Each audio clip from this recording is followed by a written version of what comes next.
Hola, hola, buenas tardes amigos y amigas, soy Sebastián Izquierdo, esto es Capitalismo Revolucionario. Vamos a hablar de los insultos, la libertad de expresión, el sesgo de aceptabilidad social, los desafíos, las amenazas, las llamadas a la violencia o las llamadas a cometer ilícitos y todas esas cosas que son parte del mismo tema, que es básicamente lo que sale de nuestra boca. Bien, partir diciendo que, a ver, desde mi punto de vista, y yo creo que desde cualquier punto de vista que sea coherente con los principios del capitalismo, todo discurso que no me nace entra dentro del marco de la libertad de expresión. Pero están los discursos de desafío y esos tienen ciertas consecuencias que salen del ámbito de la no agresión, ¿vale? A partir con el tema de los insultos, que es como el tema con el que se armó este debate y con el que quiero partir y explicarlo claramente. A ver. Existe una cosa que se llama sesgo de aceptabilidad social. ¿En qué consiste el sesgo de aceptabilidad social? En que yo quiero decir algo, o quiero pensar de cierta forma, o expresar opiniones que hagan que los demás me acepten. Eso se llama sesgo de aceptabilidad social. La mayoría de la gente lo tiene, no todos, yo no lo tengo, pero la gran mayoría de la gente quiere realizar tipos de acciones o discursos que sean totalmente compatibles con el resto, de tal manera de no ser rechazado. ¿Bien? Este sesgo de aceptabilidad social se usa muy a menudo por quienes quieren censurar para decirte tú no puedes insultar a X persona porque al insultarla le robas su libertad porque le estás diciendo que tiene que pensar como tú o tú vas a pensar que es tonta, por ejemplo. Y el hecho de que tú pienses que es tonta la va a hacer cambiar su forma de ser porque debido al sesgo de aceptabilidad social no va a querer contravenir al resto y va a tratar de mantenerse como parte de la tribu. Si bien eso funciona, eso es cierto, eso pasa en la realidad, son resabios primitivos de nuestras conductas más tribales y que yo creo que debemos trabajar en acabar con ellos. Creo que son obsoletos. ¿A qué me refiero con eso? Me refiero a que, por ejemplo, si tú llegas a una fiesta con mis amigos, por poner un ejemplo, esto es un ejemplo bizarro, extremo, con el que quiero probar el principio. Si yo llego a una fiesta con mis amigos, estamos todos ahí, no sé qué, y algunos están medio borrachos y empiezan a proponer que tú, que eres el nuevo, tenemos que meterte un pepino por el ano. Y tú dices, no, es que no quiero, y nosotros empezamos a presionarte socialmente. No llegar a un punto que tú nos vayas a mandar a la mierda y te vayas a ir. Bueno, a menos que queráis, realmente te guste, y bueno, y eso ya es otra cosa. Pero si supongo esa situación, o ese caso, peor con una mujer, lo normal es que se llega al límite del sesgo de aceptabilidad social y las personas dicen, no, les quiero caer bien, pero hasta aquí no más llegamos, esto superó ciertos los límites. Y si el sesgo de aceptabilidad social tiene límites, ¿quién pone esos límites? ¿De dónde salen?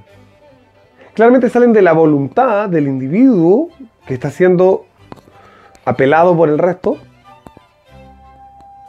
a entrar en conflicto o su capacidad, su voluntad de decir voy a quedar fuera de este grupo porque la verdad es que no quiero estar dentro de este grupo. Eso es lo que pasa en la realidad. Entonces este sesgo de aceptabilidad social depende de tu fortaleza de carácter o de la fortaleza de tu voluntad y no en ningún caso depende de lo que los demás te digan. Me puedo afectar tu sesgo de aceptabilidad social de formas muy sutiles si es que, sin necesidad por ejemplo de insultarte, si es que tú eres muy débil. Por lo tanto, el problema acá ya no tiene que ver con cómo los insultos afectan la libertad, sino que en realidad cómo tu debilidad tu debilidad de carácter y tu debilidad de voluntad frente a la opinión de los demás afecta tu comportamiento.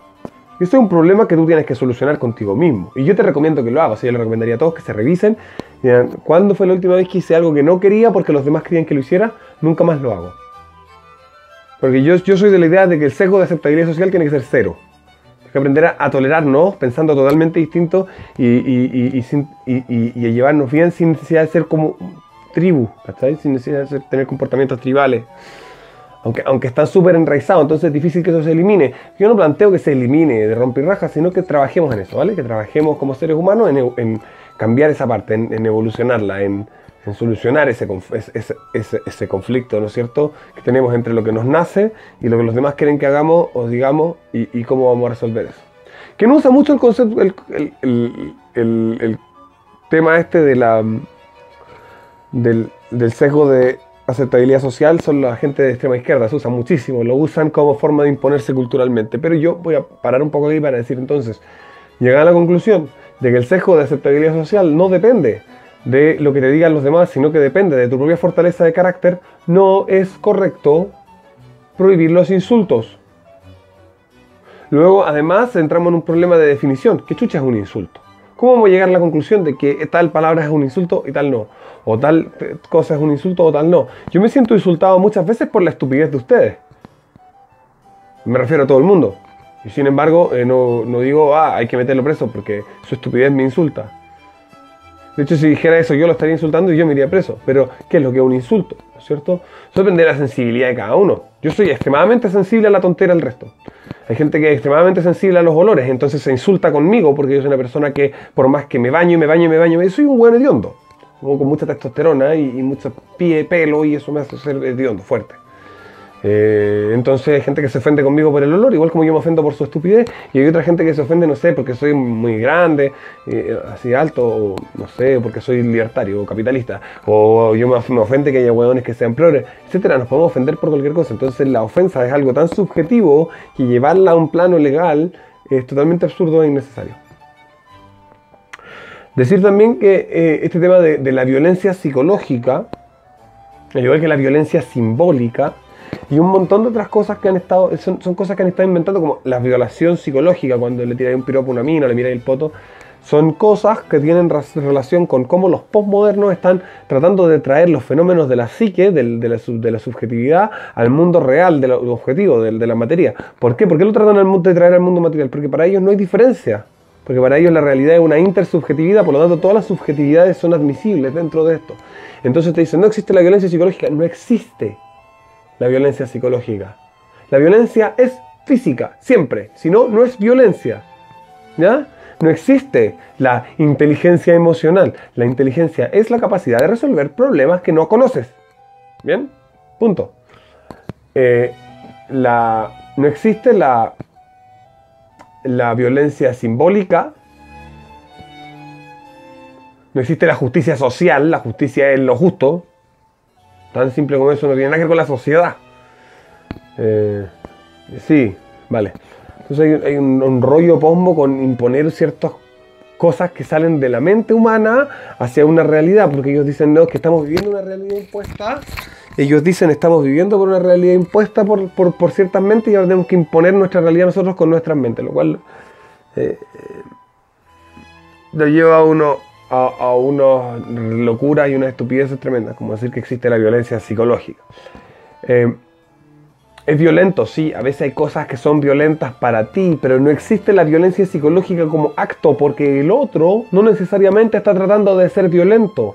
El hecho de que a ti psicológicamente te violente algo no significa que haya habido violencia, significa que tú tienes un nivel de sensibilidad distinto. ¿Ya? Para que quede claro, no es como que no exista el hecho de violentarse mentalmente.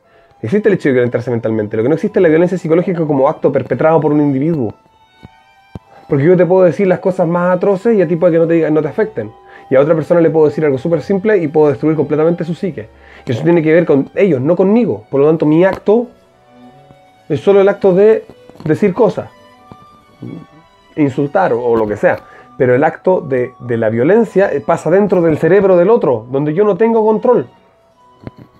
O tengo el control que el otro me permite que tenga, de acuerdo a la fortaleza de su carácter. Bien, otra cosa son los desafíos. Por ejemplo, si yo te digo, ya, vos querés pelear,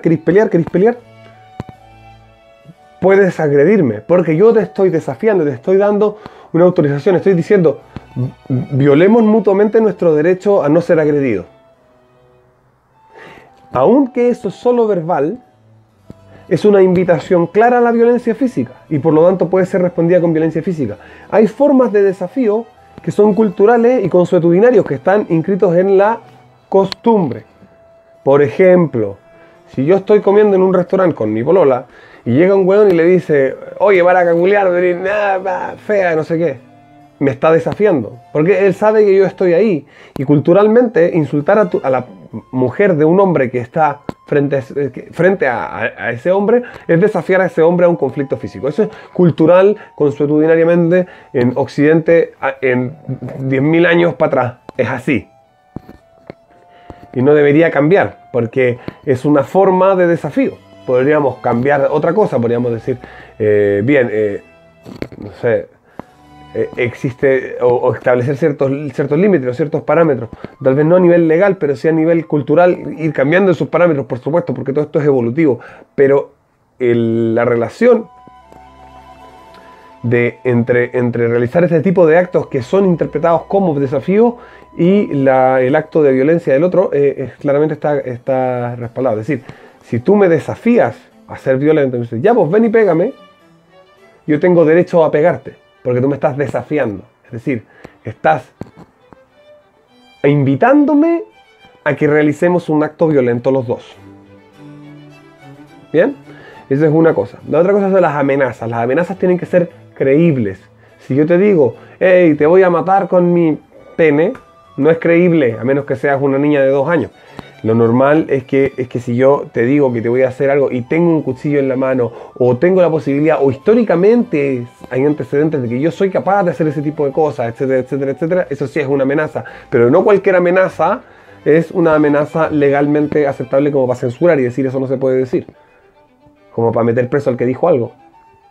¿Bien? Solamente aquellas que son creíbles, es decir, que son materializables, que podemos mostrar que es razonable pensar que se puedan llevar a cabo. Eso, y lo otro son las llamadas a la acción violenta. Bueno, depende del tipo de llamada, obviamente hay criterios que se tienen que aplicar, que no son los míos necesariamente, son los de la gente de los jueces y no sé qué, pero yo creo que eso también puede ser eliminado de la libertad de expresión en algún sentido. Pero los insultos por ningún motivo, como ya expliqué, los insultos no. Y todo lo que se ha considerado violencia psicológica es algo que tiene que preocupar, y atañe completamente al violentado. Porque no está siendo violentado por un otro, sino que está siendo violentado por su misma sensibilidad. Eso es, y la debilidad de carácter, ¿no es cierto?, respecto a lo que era el sesgo de aceptabilidad social. Terminar diciendo, claro, como la izquierda usa mucho el sesgo de aceptabilidad social, porque cada vez que alguien piensa distinto a ella, lo que hacen es hacer un ataque concertado, muy coordinado de muchas personas, y ese ataque lo que hace es decirle a todos los demás que no están en ninguno de los dos bandos, cuidado con pensar distinto a mí, porque vas a ser rechazado por todos nosotros, hoy somos muchos. Vas a quedar fuera de la tribu. Ese es el mensaje que se está enviando. Entonces, yo llamo a la gente a dejar de lado su sesgo de aceptabilidad social lo más que pueda. Es difícil, un ejercicio de voluntad, me imagino, para muchas personas. No lo sé yo porque yo nunca tuve sesgo de aceptabilidad social, pero me imagino que para las personas que lo tienen debe ser complicado sacárselo de encima. Pero no se lo saquen completamente encima, trabajen en eso. Trabajen en decir, a ver, ¿estoy haciendo lo que yo quiero o estoy haciendo lo que los demás quieren que haga porque tengo miedo a que no me acepten? Eso. Esto ha sido Capitalismo Revolucionario, esperando aportes, comentarios, compartidas y todas esas cosas. Recuerden hacer los depósitos en la cuenta o en el Patreon. Buenas tardes. La revolución necesita de tu ayuda. Deposita, suscríbete, comparte los videos, apórtanos en el Patreon para que podamos seguir luchando por la libertad.